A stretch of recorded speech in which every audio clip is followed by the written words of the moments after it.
Welcome to the Oh So Spurs podcast. Is Morgan Gibbs-White going to join Spurs? Well, we're going to give you all the latest news on that and let you know if we think he is or not, based on the facts, not the hysteria. And to help me all with it, we have the wonderful crew, the full ensemble. Oh So Spurs, Johnny. How are you, Johnny boy? I'm tip-top, mate. Just back from Greece, a few days in the sun, and off to sunny Portrush for the Open tomorrow. The practice day for with me old man. So I'm up north, ready for a bit of Rory McIlroy. Yeah, very nice. And we have Sai. How are you, mate? Yeah, good, mate. Thank you. Good. Yourself? Yeah, I'm doing good. Yeah, good. Doing very well. I'm going to be happy when this one's over the line. But yeah, I'm doing all right. And we have Stu in sunny Dubai. How are you, mate? I'm good. Trying not to melt in the 50-degree weather, but just about surviving. Very good. And we have Deej in always sunny, perfectly breezy San Francisco. How are you, mate? I'm doing fantastic. Weather is, as you said, can't be better, really. Yeah, always is there. Always is. But guys, we have a Spurs. Only we seem to find ourselves in these situations, but Morgan Gibbs-White. He seemed all set to put the lily white shirt on.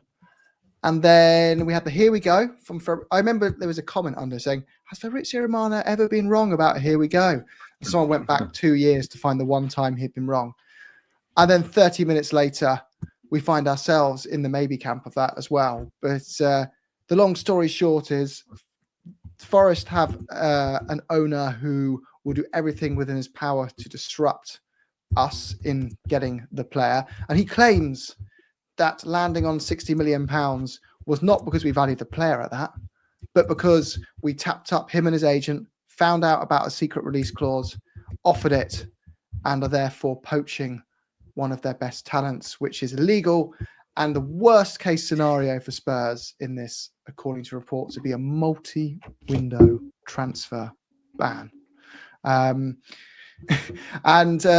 Si, you've done a lot of research on this. Do you want to tell us what you found on that? Well, yeah, I mean, there's a lot to go through. There's so much to unpick with this. I think that you could start with the fact that Forest have been trying to tie down Morgan Gibbs-White for the last 12 months or so to a new contract, offering him increased and better terms, where he, with a proposal that they remove the release clause. And he's been fighting that and not signing a new contract, giving, I guess, the impression that he'd be open to offers should the right offer come through. And you're absolutely right.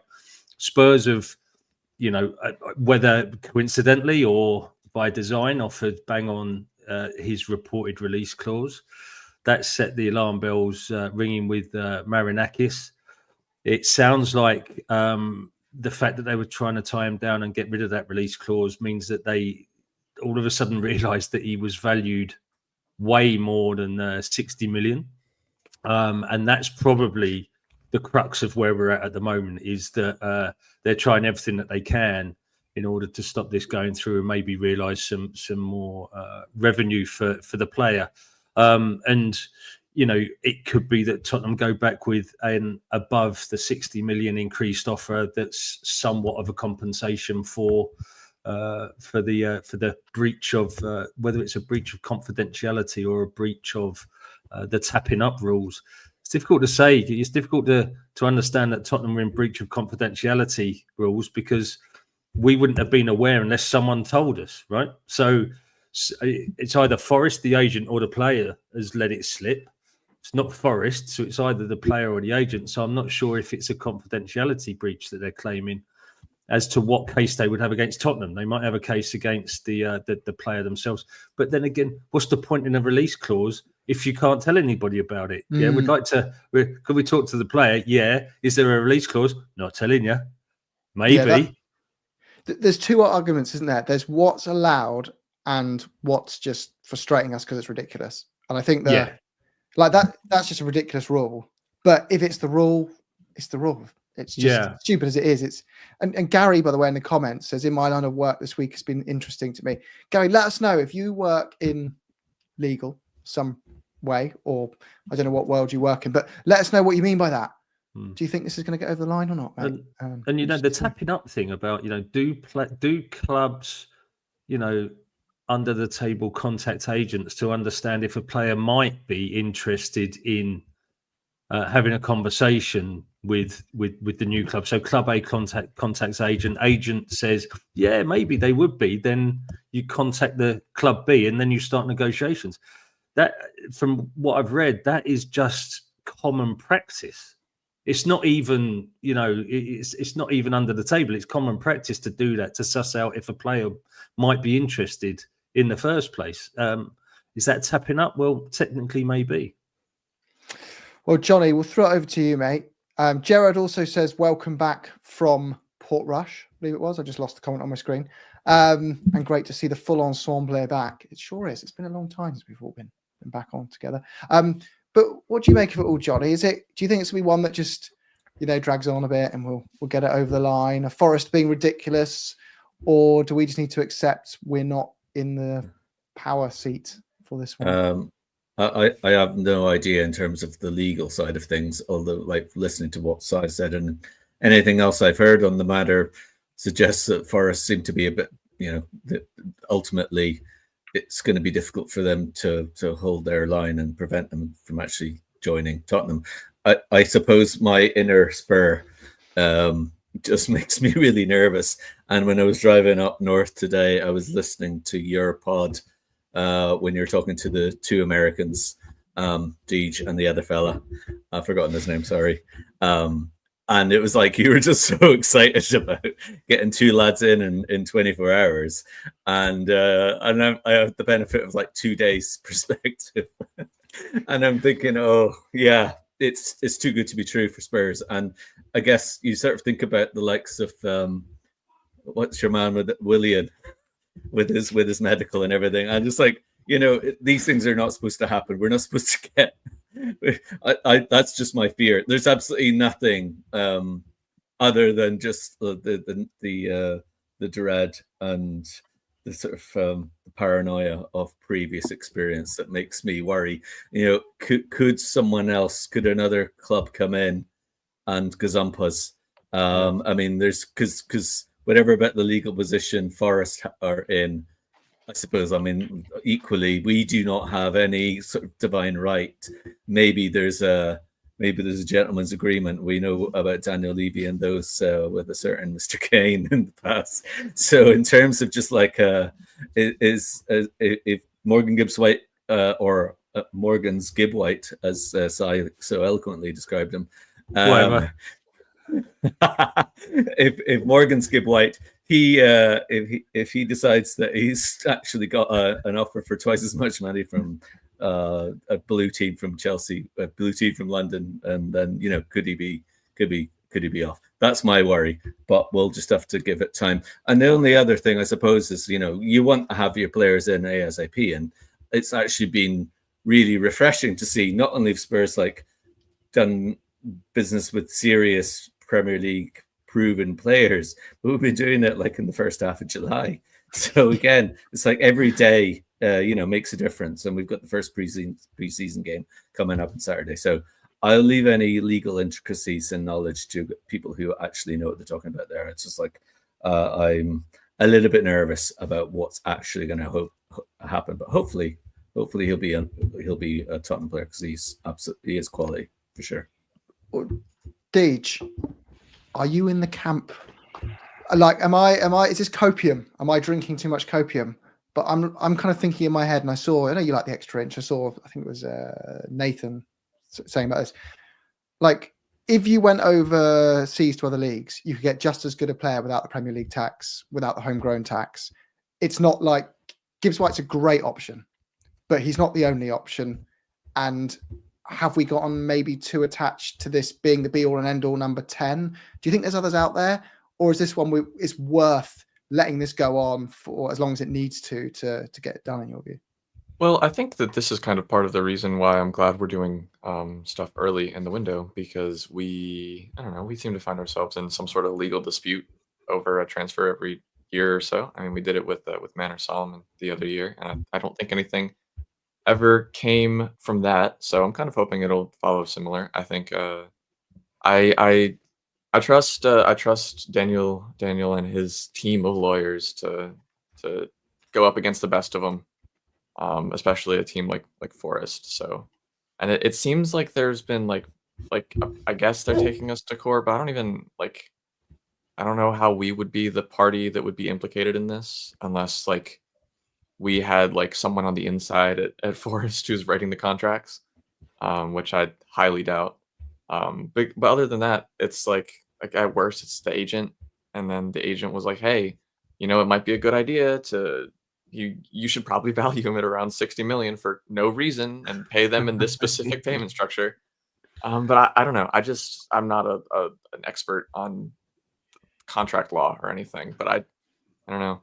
It seems like it's a release clause to me. The player wants it. I remember there was the story about the Suarez being bid on for like $1 over, or £1, sorry, over his clause and him not moving. But I think that was because ultimately he didn't want to leave to Arsenal. So I think there has to be some sort of, but that's not the case in this instance. So I can't remember another instance where a release clause has been triggered and the player hasn't ended up moving. So, I mean, I guess we'll see. And then in terms of whether or not he's a player that we want to keep, I do think that there are options that you could say could be as good as him. But as we've seen in the past with Tottenham, there's also a buy cheap, buy twice kind of thing with buying players from overseas. And I think that we've been a little bit snake bitten with players like sort of Lo Celso. I feel like he got a bit of a bad rap because I think he was probably better than we will remember him.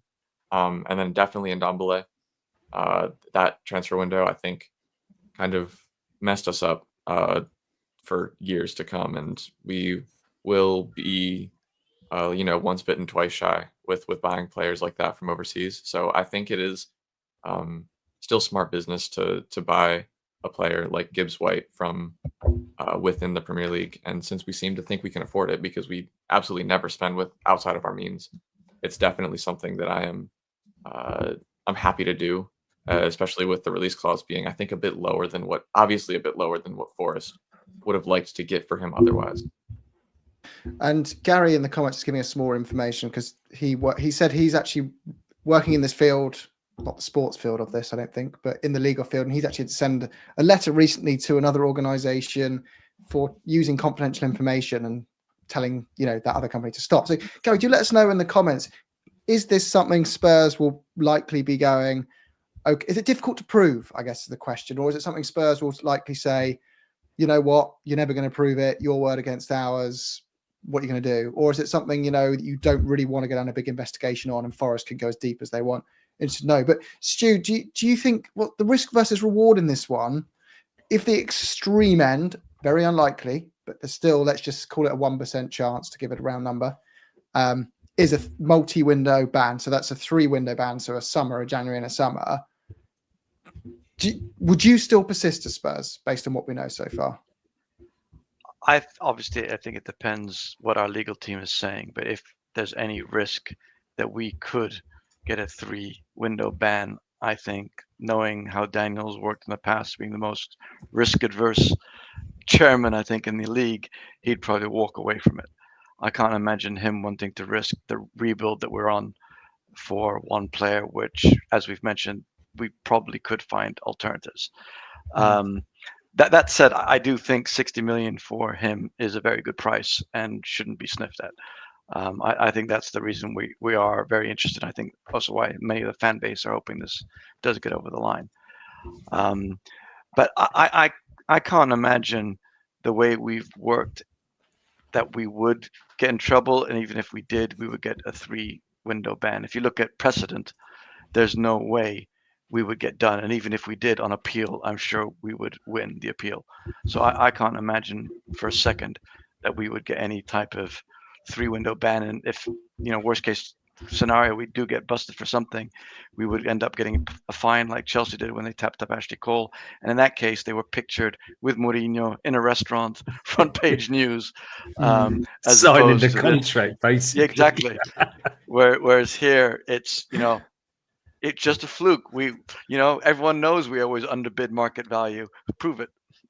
Yeah. And it's like, I think if the value, we don't know this for sure, but if the value is exactly 60 mil, that's not that weird a number to land on. It's like, didn't other clubs bid around 50 and get rejected? There was talk of 70, then wanting 70 to 80. So you start at 60 and they go, damn it, you're not allowed. Whoa, why aren't we allowed? Because you've just landed on the magic number and you're not allowed to know that magic number. And it's been like, you must have spied on us. That's kind of the reaction. But equally, you can understand why his initial reaction is fury that someone that he didn't know about the release clause himself, apparently, the chairman, which is why he's gone completely nutty about it. It's because he wasn't aware of this. Then he wanted answers from who would put this into a contract. But equally, this is why players, just face it, this is why players like Gibbs-White do go to Nottingham Forest. They're a very ambitious club, heading in the right direction. But this is how Palace attract players as well. They say to these players, don't worry, you're not stuck here forever. If a Real Madrid comes in, you've got a release clause in there they could pay. So that's a way of reassuring them that it's the right move for them. But it just feels a bit like it could just be a big coincidence, doesn't it, Si? Would you just say it's all a bit of like... But maybe not. Who knows? I think, the punishment piece, I think there'd be it would be very difficult unless, as Gary's put in the comments, there's a silver bullet somewhere, an email or a WhatsApp flying around where there is evidence that we've tapped up the player. That'll be the one that gets us into trouble if they can prove tapping up. The confidentiality thing is going to be irrelevant for Spurs. I think it will be the tapping up and the breach of the Premier League rules there that will be the issue. And the most likely, as Stu said, would be a hefty fine there. I don't think that this stops us trying to push ahead with it, because I don't think the crime, if there is a crime, it's been committed already. So the punishment will be the punishment. I don't think it's relevant whether we carry on going ahead with it from a Premier League point of view. If we've tapped the player up and they can prove it, then that's a done deal. Us backing away from the transfer, I don't think that undoes that crime. If we've got an issue with confidentiality and it saves Gibbs-White some money from Forest, if we back away like Liverpool did with Southampton the first time with Van Dijk and Chelsea did with Elise a few years ago, that it could fall down if we just back away from it and come back in for him later. But I think the boat will have sailed if that happens. Isn't there a world in which, in this situation, surely even if we back off and go, right, okay, we won't do this anymore, the type of character he is like, they could still just come after us and try to sue us anyway. Like, in their eyes, what's done is done. So as Spurs, you may as well just be like, well, if you're going to come for us, I may as well take the player with me, drag him down. I guess Gibbs-White has got a legal case to say, in my contract there's a release clause, it's been met and you won't release me. So he might have some sort of restriction of trade claim there against the club as well. Now, and how beneficial is it for Forest to keep a player against his will who definitely wants to go? What they're holding out for is what they think the player's worth, which is probably about 70 or 80 million is what they value him at the moment, given the market. And I think that's probably, if we wanted to make this go away quickly, you go back with an increased offer of 10 million and see where you go. But then you're in the realms of, you could pay 70 or 80 mil for better players than that. But don't you think it's funny though, guys? That I'm on one hand, I'm happy that he's not kicking off, but it's also funny that whenever anyone comes after our players, whether it's Robbie Keane, Berbatov, Bale, Kane, they all go on strike to try and force a move. Whenever we're after someone, their model pros show up from training. It's like, for goodness sake, boys, can't we get a break once? Go on, Morgan. Exactly. Sue him for breach of contract. But to be fair to Morgan, it's a good sign. It's like, go on, Teach, sorry. Yeah, I was going to say, I based on the kind of person that it seems like Nottingham Forest owner is, and the little bit that I've read about him, I think if there was a chance that he could have sued us, I kind of think he would have done it by now. Like, that's kind of my feeling on the subject. I think if there's a silver bullet, I think he would have put it in every paper. I guess you can't do that in Britain actually, but he would have filed by now. But he instead, there's been like 8 different reports that, we're maybe going to do it. We might do it. You should back off. We might sue you. You should hold on, guys. Bit of bluster. Yeah, to me it feels like he's mad that someone put in a transfer or a release clause that he believes is too low, which in fairness is probably a bit too low. And then someone found it and it got triggered. And now, honestly, I think it might even take legal action from Gibbs-White's part to say to honor the transfer. But I think that's part of the reason it's good to do business early in the window because like it sucks to not have him for like the start of the preseason tour, but like when do we ever have players for the start of the preseason tour? We've lived with it before and we'll live with it again. So I think and I think that another like thing is like people are like saying, oh, just move on to the next target if this doesn't go on, if this isn't worth the hassle. And I think that you're still gonna have like a pretty hefty like block of time where you're waiting anyway because you need to move on to the next target. Because I'm assuming if we've thought that this was done, that we've more or less cut off contact with our other options. So we'd have to like rekindle those, potentially restart negotiations because they know how much money we want to spend on this particular position now, which maybe we would want to spend more because I doubt we're looking at anyone who's worth above £60 million as like a secondary option to Gibbs-White, though I could be wrong. So and then you'd have to start negotiations from scratch essentially. So I don't think that this is necessarily something where it could be like, oh, we could just move on and get a player through the door tomorrow. There's a comment there from Forest fan Dan NFFC, and it's like he's been very civilized and everything, but he says if we could have played it smart and bid 62 and released that through the press. That criticizes the fact that the announcement was Spurs trigger release clause medical tomorrow, but that announcement isn't coming from the club. That's reports from whoever's reporting on it. But at the end of the day, if there's a release clause for 60 million and that's the release clause, why on earth would Daniel Levy actually spend 2 million more? If you know anything about Tottenham and you know anything about Daniel Levy and the hours collectively that the five of us have spent on social media, sort of just shaking our heads and ending up with players like Jack Clark instead of Jack Grealish and stuff like that because of 1 million or 2 million. It's just not going to happen. I mean, and I think from the point of view of a Forest fan, especially like what you were saying a minute ago, Stu, regarding the situation we were in with the Modric and the Bale and back in the day. I mean, it's just not. It doesn't on any kind of human level. Forest were way better than we were last year. They were superb last year. Very happy. I don't want to sound patronising, right? Because they are a really legitimately good club with great history, amazing achievements. A long, long time ago, when I was a slip of a lad, last year they were fantastic and fair play to them. We were absolutely garbage, apart from Bilbao. But my point is that if you're Gibbs-White, anyone objectively looking at his situation as it stands, without anyone else coming in and trying to take him away from us, like it's clearly a step up. I'm sorry, but it's clearly a step up. We are in the Champions League, and Forest are not in the Champions League. Whatever you think about the route to the Champions League, we're there, and we have all of the infrastructure. We've got a squad. We've got an exciting future with other players like obviously Kudus coming in, new manager and everything. So you assume that he's going to be excited for this opportunity, and World Cup year coming up, he's putting himself in a really strong position as a starter for England. Never mind someone who's going to be looking to just make the squad. So I understand. If I was a Forest fan, clearly I'd be really annoyed if probably my best player is on the brink of leaving. But you don't want a player like as much as it pained us to see Modric in a huff in August, 2014, whatever it was. There's nothing to be gained from dragging these things out. So the chairman really does need to get a grip. Like I'm sure that rationally that's not going to happen because maybe he's not a very rational kind of a guy. For the saying that this is the Spurs, that is basically impossible to prove unless you like subpoena Fabrizio Romano, because I think Romano has a way better relationship with agents than he does with clubs. For so sure. If anything, I would guess that it would be the agent that briefed him about the transfer clause, the release clause, like the agent probably briefed Tottenham about it. And the question is whether or not I guess Tottenham should have been like allowed to know.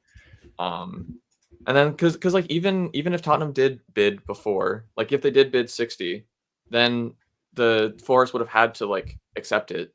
And so then by that point, it's out that it's a release clause anyway, because Tottenham hasn't said anything about this transfer yet. So I think it's hard to say that Tottenham did or did not brief anybody. But I mean, especially if it's something that was secret, I don't think Tottenham would be the one to give the game away. I think that would just be institutional stupidity that I think we've seen in some ways from this club, but I think that is one of them, that we are generally very coy in terms of transfers, and we're very shrewd. Yeah. So I don't think that would be something that we would make such a simple misplay like that. And I think the last couple of transfers with Langer in charge, you don't hear anything. We don't pre-brief. We don't pre-brief the press.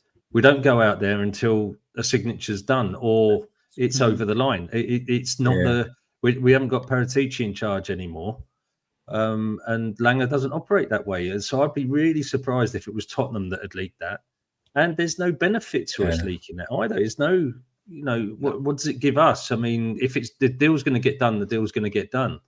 And the agent leaking it is, as you say, DJ, I think that's almost certainly the way that it's happened. And the agents probably let it happen because guess what? That's what happens all the time. This is Marinakis not getting that and not liking that and feeling like he's getting mugged. Okay, fair enough.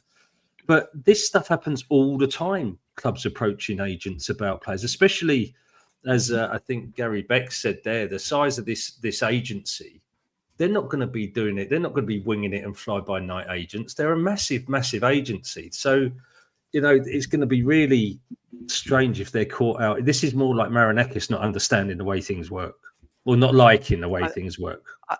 I would say it's more him being extremely naive. The moment you allow a release clause into a contract, the agent is going to be briefing whichever club his player wants to move to. It's fact. Let's be real. This is how the world works. The moment you have something like that in there, the agent's going to use it. So then to come up with how dare XYZ club, make that bid. Yeah. Dude, this is the way the world works. And that agent's got for that agent in it for them is a bonus worth millions. Yep. It's probably as big. It might be his biggest client by far. Life-changing money is going to happen if this move happens. Whether that's best for Morgan Gibbs-White or not. And to Dan, like you said, Joe's been very civil in the comments. A Forest fan, I think we're directing the anger at each other between Spurs and Forest fans. Neither of the clubs have really done that. Your chairman's pissed off at what an agent's done. Our chairman has just sanctioned us to go for a player who we were told about a release clause for, not knowing that we wouldn't have made the offer at 60 million exactly if we'd known we were risking breaking some rule. They'd have gone 60.12 million. And just been like, let's not be stupid here, guys. Let's not make it really obvious. We found out that big secret release clause and risk a multi-year window ban. I think what's happened here is we've gone into for Gibbs-White. We've asked his agent if he's available. He said the only way you're going to get him is by matching his release clause, which is 60 million quid, by the way. Oh yeah, another glass of red wine, please. Thank you, Daniel. And they've had their dinner, and that's happened. We've gone in, made the bid the next day, and everyone's gone nuts about it. It could as well have been Gibbs-White. He will know about us. The only two people who know about that originally are Gibbs-White, probably Gibbs-White's mum, and Gibbs-White's agent. Now, it could have well be. What if it ends up that Gibbs-White told Spurs? Are you going to ban the player for breaking? We're going to have a very different view on what the punishment should be as a Forest fan if it was Gibbs-White versus if it was the agent, right? To Dan's point there, Jim, it could be that if Gibbs-White did do that, and that might void the clause. Because if he signed a confidentiality agreement, a non-disclosure agreement, and he's disclosed, then I would guess that validates that clause, and that's a good legal argument. If the agent has done it, I think you're in a grey area, because Gibbs-White, does he have full control over his agent? Could the agent be, I don't know if that would void the clause, but I think if Gibbs-White did, then it may well do. So as someone who's probably does this more from a contract with people perspective, mine is more with companies. Surely you wouldn't accept to sign an NDA about your release clause, because then what is the point of having the release clause? Yeah. it's a difficult one because the sort of markets we work in, Stu, you don't really have release clauses on people. It's more non-disclosure about company relevant information, right? Rather than anything else. So I'm not an individual contract law expert, but I mean, if that could be a negotiation point. If you want a release clause, and the company says you can have that, but the condition is you sign an NDA and you don't tell anyone about the amount of the release clause, that might be a compromise on the negotiation table that you sign. On the proviso that if someone comes in with that offer, then the football club still has to honour the ability for the club to be able to talk to you, and you have to then inform the player that you've received an offer. But we just don't know, do we? This is a point. We can sit here and speculate backwards and forwards all day long. We just don't know. I'm curious, like as like how it would procedurally work even if there wasn't, like, we don't know what they bid. We don't know if they bid exactly on the release clause. We don't know if they bid a little bit more. We know that they triggered the release clause. We know that it's there. We know that there was an NDA, and we know that Marinakis is mad about it. But like, my question is, like, at what point does the release clause? At one point can the release clause become public? Like, because if Tottenham is working with like Forest intermediaries, and they bid 60 million, like, are they then allowed to say, "Oh, wow, that's crazy. You've well done, release clause. Well done. You've won the magic guessing game," or is that won the prize? Still like? Yeah. There's so many, the whole thing is like, I think we can all align on one thing, is that the whole situation is stupid. Whether someone's, it just screams of a group of people who just ignorantly made a mistake, and everyone's really annoyed about it for different reasons, rather than anyone being particularly untoward. Although, and I would say, one person has deliberately done it. 90% chance it's probably the agent, because he's the one with the big commission check. And fair play to Gibbs-White. He's just gone like, whatever, I'm just going to crack on with my job. What a testament to the character of the player. And I guess that kind of makes you want them a bit more, because they're not. Imagine if Berbatov, Man United, come in for him and he'd just been like, okay, well, you guys, if you don't sort that out, no worries, I'm sticking with Spurs. Like, that would be quite nice, wouldn't it? But we've always had it, as you said, guys, where it's just been the other. Can I ask a question?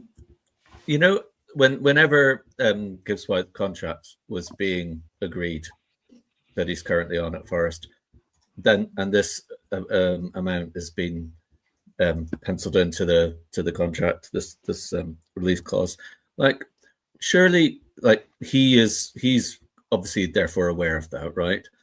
And there's a reason that that's been set, and he wants to have the opportunity to leave if a club meets the conditions to come in. If they meet that, then he's got the option to go. Yeah. So, like, it's pretty basic, isn't it? My understanding would be that you've got it might but not be something that is advertised, because we know about certain, like, astronomical release clauses like Neymar or whatever, but it might not be normally publicized. But when if a club is interested in a player from another club and they're entering discussions, then they're going to have that's going to be part of the conversation, and it might be agreed that that's not something that's shared publicly. But ultimately, it's a pretty straightforward thing, isn't it? Like, and it's there to serve the player as well as the club. And obviously, Forest maybe didn't do a very good job in setting the level right, and maybe he's advanced, he's progressed further than they thought, and obviously they're looking to try and improve his contract and increase that amount. But surely it's really, really straightforward. And okay, I understand, like, there's the issue in terms of the technicalities of how this has got out and whatever Forest's measures are to try and restrict this from becoming public in terms of what it is specifically in this case. But just from a fundamental point of view, it seems like a really straightforward function, isn't it? Like, I'm curious, like, why they would have a confidential, like, it just feels like, because I know that there are players that have relegation release clauses. So I'm curious why they would put a release clause that isn't a relegation clause, because in that case that can be public, because a 60 million relegation clause, generally I'd say if you have is something that can be made public, because honestly, if you get like demoted, that 60 million is like a huge windfall to bolster your squad to make it back up to the Premier League next season. So that's not necessarily something you'd want to hide. So why wouldn't they have just made it? I guess to your point, Dan, about the it only coming public if they get relegated. I don't understand the logic of not just making it a relegation release clause in the first place, and having it still active but secret. And then, like, because if a release clause is secret and no one is ever allowed to talk about it, it's not much of a release clause, is it? No. Because like at some point, at some point, Forest have to communicate that a bid has been received for the player, right? And then obviously Gibbs-White and his agent will know whether or not that like release clause has been triggered or not. So, like, I don't know. It's just confusing to me. Like it at worst, like even if it was like, even if that was a thought process, I think it was bad by whoever wrote the contract. Yeah. Or Forest were like, okay, that makes sense to me, and then the agent was like, well, if we stay up, we can use it anyway. Yeah, the latest noise going around on Twitter or X is NFFC have now written to THFC and Morgan Gibbs-White's agent, putting them on legal notice, warning them that they are considering legal action over what they consider an illegal approach and breach of confidentiality. Forest doubling down. It's not really, is it? Nah, legal notice that they might do something. Yeah, I feel if shooting the other foot, if you were them and you had a concrete evidence and you knew you were going to win the argument, you would just go straight in with the facts. I'm filing this legal complaint. It's over. You guys need to either offer me 100 million quid, otherwise I'm taking you to court. They wouldn't do that because that's blackmail for money. You just go in and say, I'm keeping the player, and by the way, we're suing you. If you were like, oh, this is going to be a long legal battle, we can't really prove it, I'm not really sure who's right, I want them to kind of back off without revealing our fact we don't actually have loads of, concrete evidence. You'd just be like, if you go any further, I'm going to use the evidence. And you're kind of like, it's almost like they're calling your bluff to the next stage. And to be fair, Spurs, I think with clubs like Spurs, it's like, well, yeah, they're likely just talking rubbish here. But the risk is choice, risk, consequence, right? The consequence, if it's a multi-window ban, is like, is it worth doing the dance? And if he would have had a bad season last year, they wouldn't be moaning. It's only because he's had a good season they think his value surpassed the 60 million they got in the his value has surpassed the 60 million. Like this 60 million for Morgan Gibbs-White is an absolute steal, especially for an English player, because you have the English tax on top of it. So I understand that they're trying to find legal recourse on this. I'm not trying to like say all these things to like bash on Nottingham Forest fans or Nottingham Forest themselves, because if we thought we had legal recourse, even if it was a bit of a Hail Mary to like stop us from losing Kane for like 40 million, we definitely would have done it. Like if Kane had a secret 50 million release clause, or like right now, if Romero had like a 25 million pound release clause that Madrid found out about and like set, we would burn everything down to try to make sure to try to scare Madrid off, to try to make sure that we could keep our player. But I think at the end of the day, I think we will probably, I don't know. I just can't see it not going through. I think maybe we'll throw in, I think it'll just be like a couple of extra weeks of maybe even a month or so of litigation. And the good thing I think about this is because it's a release clause, we don't need to worry about this affecting other transfers, because we can just say, okay, this block of money is going to go here probably. But like that doesn't mean that we can't still like look at like a 6, for example. Like we're not in like some sort of like toss up for like whether or not we need to pay like 10-15 million pounds more that could like take us out of the price range of other options that we're looking for in terms of like other players. So that's, I guess, kind of the good thing about this. We have a question in. Thank you for the super thanks, Silver Surfer. Could this be a smokescreen from Levy to have a long drawn out saga and keep people occupied? I would. Can I just? I want to. I think you could argue. You could say that maybe I think that'd be a bit tinfoily, and I think it's definitely probably disproven by how we handled Kudus. Like we've since we've Lange since we've had Lange, we haven't really had a drawn out transfer saga, with the exception of like Dragishin, I think. We tend to work undercover, we tend to work in silence until we can have agreed with the club so that we don't get into bidding wars. And I think that in this, I don't know. I think that it would have been more likely for it to have been a smokescreen if we hadn't had so many affirmatives from like other transfer sources like Romano and Ornstein and whatever saying it's done. I don't know. Guys, but I get there's skepticism around Levy because there's been decisions over the last 8 years which have understandably left a lot of fans feeling like, disillusioned about his ability to make the right football decisions. But I'm not sure I see the and maybe I'm missing something here, so fill me in, but I don't see what the benefit would be in faking bids. And if you're going to fake a bid, you wouldn't go fake a bid at a level that consciously gets you in legal trouble so that a transfer won't go through.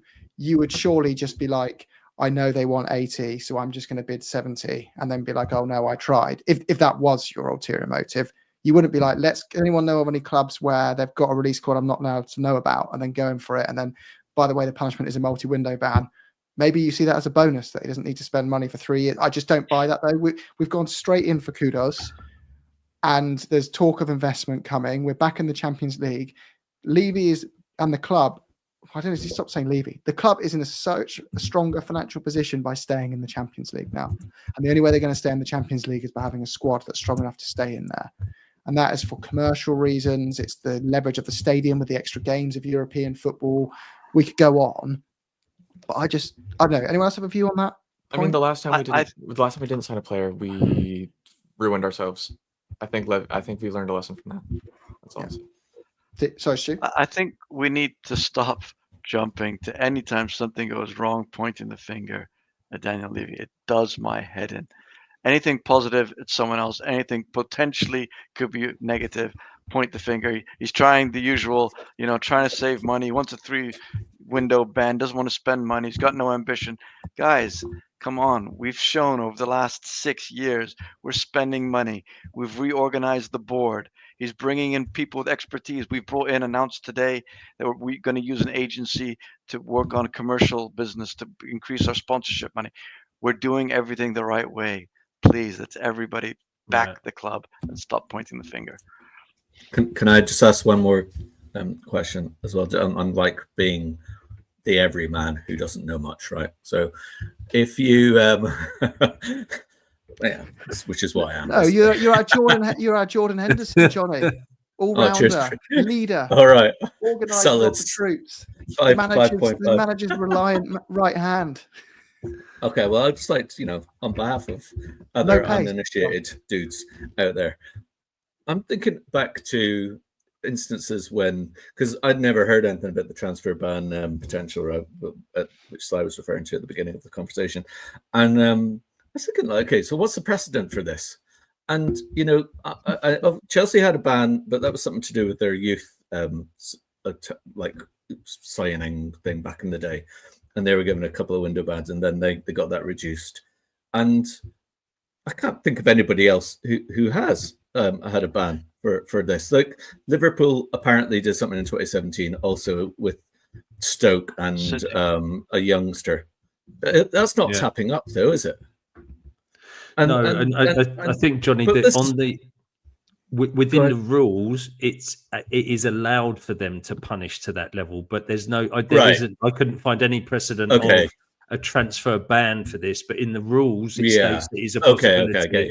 It would have to be some sort of monumental breach of that, and this clearly isn't a massive breach. There's some nuance here, and there's some proof, but likely if it's proved, it would be more likely a fine than anything else, I would have thought. Exactly. And the one case that I can remember where there was like a high-profile player was with Van Dijk when he was at Southampton, and he was definitely like widely considered to be approached sort of illegally or so, without consent of Southampton. But I mean, we got to say, like, how many rumors have there been over the years, even with managers, if you think about it?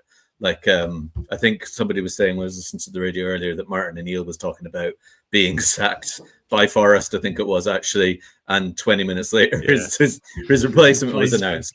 And that's the same thing kind of happened, doesn't it, with Martin Yol and Wandy Ramos and stuff. Yeah. Even with Pochettino, we had Bloomin' Jose in the next day. So, like, really, it's pretty commonplace, isn't it? Like, even though it may not be open and official. Yeah, the Van Dijk one, I think what happened there was they made the approach. Southampton kicked off about it. Liverpool went, listen, we're really sorry. They backed off for a season. And then they went in with 100 million the following season, didn't they? Or whatever they paid. Was it 70 million in the end? They paid 70 million, which was over the odds of what his release clause would be. That was seen as some level of compensation for XXX. Fair. So I think that both clubs there came to a bit of a compromise. Maybe Southampton. I mean, the Marinakis, he's on the pitch having a go at Nuno at the end of the season. He's right into the PGMOL saying that there's a conspiracy theory. He's like, he's a bit of a maverick, to say the least, right? Yeah, I do agree with Gary's point a little bit up, which I know he wasn't. But if we were still being run by Paratici, I would have been accepting our transfer ban right now. So true. I would have said, okay, we broke the rules. Yep, of course we did. Makes sense. Yeah. Fortunately, we are run under slightly more legal management now, so I'm a little less worried. Sure. I think because to speak from an American point of view, tapping up is something that it's like it happens in every sport. And every off season, there's like this team has like approached this player before it was legal to do so, because like the rules are slightly different in like basketball or whatever, but it's the same concept. Like you're not able to like talk to a player when they're like still in contract with another club or another team or whatever. Just do it like they do in Spain, where all of the release clauses are public knowledge, and you deal with the Spanish FA when negotiating a release clause, and then you can talk to the player. It's like just if they're going to put release clauses in, make them really release clauses. But guys, is it even the most important position we need right now? Because I think we're getting all upset about this second number 10, because he's an outstanding number 10 who can also play on the left wing, who can drop deep. And personal view is, if I could only have one of him or James Maddison, I'd probably go for Morgan Gibbs-White. And I still think Maddison's a really good 10. But we need a 6, a creative, deep-lying playmaker who can win the ball. So does everybody. But let's just go slap 80 million quid down for Adam Wharton, right? It's that simple, isn't it? Yeah, but then we don't have but the problem is you can have the best 6 in the world, and then when your only 10 is out for the season in January, like he is every season, then you're SOL, Like I understand the concept, but I think that Gibbs-White is like a really good future proof.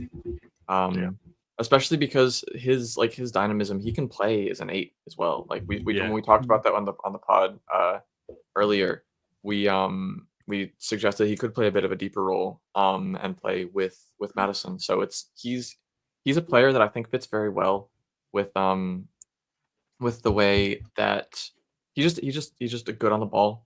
He's willing to put in a tackle. He ranks near he's in the top percentages of like defensive work rate for attacking midfielders, and he's just the kind of player you want at your club. I think like his goal scoring numbers so far haven't been insane, but he's also been playing at a team that's more like it's focused on getting the number 9 to get the ball in the back of the net. So he's not going to have as many opportunities to score as he would at maybe like a Tottenham, or who knows, maybe we'll set our season up to get Solanke 30 goals. Who knows? But I think he's the kind of player that you want. So I very much think that we should continue with this, especially because it doesn't seem to me like I think someone else mentioned that like there have been other cases of tapping up where there's been like even like photographed evidence. I think they mentioned Mourinho and Cole, and nothing really happened from that. So if that's not the one, Johnson and Spence back. I don't think we can do that. Johnson scores too many goals for us, unfortunately. You can have the non-goal scoring parts of Vernon Johnson back. Here, we'll give you a deal. You can have the defensive part. You can keep Nuno. You guys took Nuno from us. That should be plenty. Keep Nuno. We desperately wanted him to stay. Give like as well, because we shouldn't get so hell-bent on players. I think when you look at Nuno's a good example, and he's a manager, not a player. But how good has he been at Forest versus how it went for us? And how many times have we seen this with players before, where you think, God, they're perfect, they're exactly what we need, and they move club, and you go, it's not working. Well, they just really suited a manager, a style, a culture. It's very different. Scott McAllister, holy crap! It's literally the darling of Napoli. I mean, he's been Scott amazing. McTominay, you mean? McTominay, Scott McTominay. Yeah. I was gonna say, who's Scott McTominay? I was thinking, who? Oh, sorry. He changed his name. There was already a Scott McTominay, a Scott McAllister. Oh dear, Scott McTominay. I thought you were going to say Scott O'Shea then, Johnny. Just try turning him over. I'm sorry for your narrative there. But Scott McTominay. I mean, any United fan I spoke to like the year before last, they used to call like their midfield McFred. Like they just we're all over McFred and McTominay, and now look at what he's doing. It's amazing. Like himself and Billy, whatever. What's the Billy, the other Scottish lad at Napoli? Come on, Stu. He was at Brighton before. Billy Gilmore? Anyway. I have no idea. Billy Gilmore? Gilmore, thank you. Gilmore. Like, it's not exactly what you're saying, though, Jim. It's just like you players. I mean, obviously, we talked about earlier about some of the signings we made over the last few years. Holy, some of the money we spent, and they were absolute garbage with Tottenham. Yeah, I think it's definitely. I agree that like if this does like go up the ladder, if you will, and we get this turns into like a potentially like multi-window thing, then move on. But I don't think that'll be the case, and I think that he's a fantastic player. I mean, he made Forest a lot better, and I mean you can see based on they were in the European spots for most of the season. They played fantastic, and he was a big part of that. So obviously they don't want to let him go, but that's another reason why I really want him. I also. Shout out to Dan. He's been very, very calm. I've liked this repartee. It's been very nice. Glad to see like a Nottingham Forest point of view because we're all Tottenham fans. We're all like, the instinct is to say, oh come on, there's nothing. Shut up. Give us the player. But it is interesting to see the other side of the story. Yeah. We've all gotten all riled up against each other when it's neither sides really. Should be pointing the fingers in those ways. But personally, I still feel that if we'd never made this bid and we just started with someone else and put 50 million quid in for a number 10, probably none of us have ever seen play and plays for a Spanish or Italian or Dutch or German club, we'd all be super excited, absolutely buzzing by it, and Morgan Gibbs-White wouldn't even be remotely in our conversation or minds right now. It's because we started with someone that we view often in the Premier League, being Premier League fans. We've seen him score against teams we like to see him score against. We've seen him be brilliant on Match of the Day, and therefore you want that shiny thing. But there's other players out there doing it as well, and I still feel like there's 20. If there's over, is it 25 man squad? 25 players in a squad. 26. I don't know. 25. 25. God, really should know that, shouldn't we? But there's your success depends on the average of those 25 parts. One player can only move the needle so much. And I still feel we're at a point where the squad is 3 or 4 players from being complete in terms of just having a really good, consistent starting 11. It's not going to be made or broken by Morgan Gibbs-White. But if we did get him, excellent. I think he'd be my first choice in that role. But I think there's going to be a second and a third and a fourth choice who aren't miles off him. And it's more important we get that number 6 right if we don't anyway. So I don't think we should get too bent up about the whole thing. It's a shame. The main exciting thing, guys, it feels like this intent to spend and to spend quickly and aggressively and talk of investment, though, right? Surely that's more important than one player. It's the intent that we're going to do this on 2 or 3 other players. I would hope so. No, go, Deej. I mean, it does seem. The thing is just because we've spent the money now, like the big money, doesn't necessarily mean that we'll drop another 50, 60, 70, 80 million on another player. It could mean that we're going to be looking in the 30 to 50, 30 to 15 to 30 range for other players. But I do think that spending this much early in the window doesn't necessarily mean that I don't think that means we're done, obviously, because we have issues still. I think that these are issues that we'll need to address. So I think it'll be interesting to see how we spend. I don't want to hype up the idea that, oh, we're getting Wharton and we're also gonna buy like another 40, 50 million pound player. Like, I don't really see that happening. But I think we will, I don't know, maybe go for like someone who we know is good, but maybe on a bit of a discount, like a Douglas Luiz is a name I've seen flying about. That seems a little bit more. Go big. If we don't, that would require us, I think, not to go for Gibbs-White, I believe. Oh yeah, of course. Yeah. If we don't go for Gibbs-White, I think it would be exciting to see it. I think we'd quickly forget if we just went, right, 60 million quid on Simmons. Yeah. Next. Like, I don't want Simmons. Ooh. Why not, Stu? Well, I mean, he used to play for PSV, and he's got a face that you want to slap every time you see him. But it's our but face. I think he's a good player. I'm just not sure. One, he's got the physicality to cope in the Premier League. And I'm just not sure that he has the seating that everyone thinks he has. Fair enough. Well, guys, we're at the hour mark. It's been a brilliant live session with you all. Many more of these to come. Also, follow my Twitter at JimOsoSpurs because I'm on 999. So I'd like to stop being on 999. So at JimOsoSpurs, there it is. I'm waving my mouse over it and realize you can't see my mouse.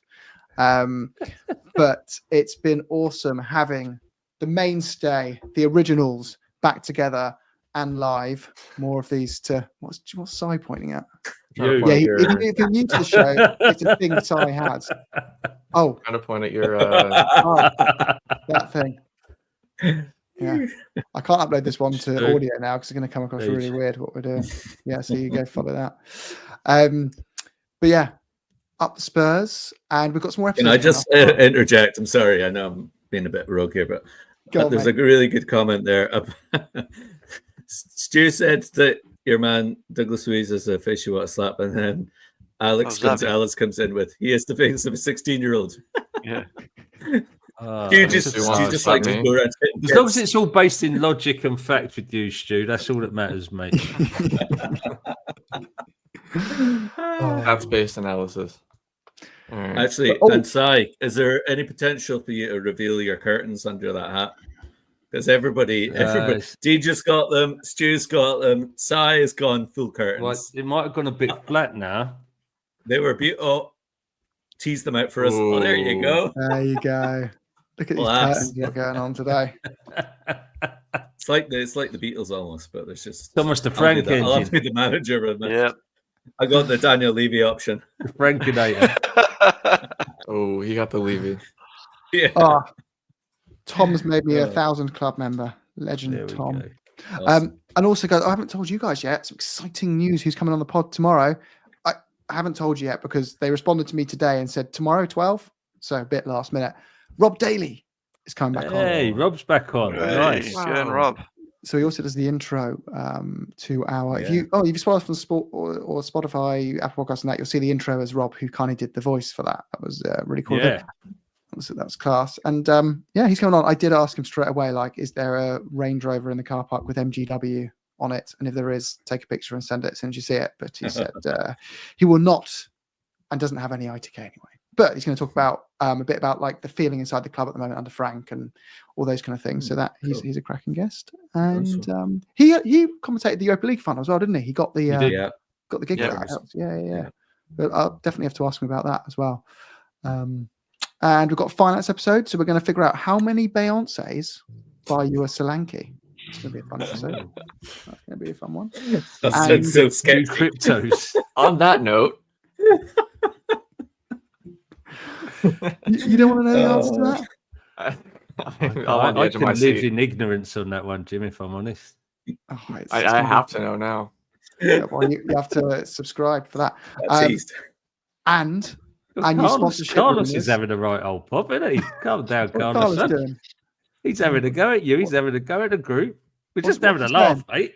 I don't think Jim is trying to say that Gibbs-White isn't a must-have and that we don't need someone in that position. It's that the specific player, like if it's like Gibbs-White and like a 3-year transfer ban or a 3-window transfer ban, or someone else for like a similar amount of money and no transfer ban. I think what Jim's trying to say is that there are other options. I do agree with you that he's his the best archetype is a must-have, and He's a great he player. is probably one of the better options we have because he's prem proven and, like I said earlier, once bitten, twice shy. But I don't think Jim is trying to say that he's like bad or anything. But nobody on here is trying to say their opinion is fact. We're all giving an opinion. End Absolutely. of story. Carlos, and- say it how you think it is, mate. It might not be actually how it is, but never mind, though, mate. And we don't do the shouty stuff here anyway. We're happy. No, people, we never do the shouty stuff. But You'll I get flat. what. If your anger is more that you're saying I'm justifying us not spending money, I will be extremely disappointed and vocal if we don't commit enough funds this summer for Thomas Frank to be successful. But I'm just saying, if we didn't get Gibbs-White and we still spent another 100 million quid on 2 other players, I'd be pretty content that we spent 160 million pounds in a window. Yes.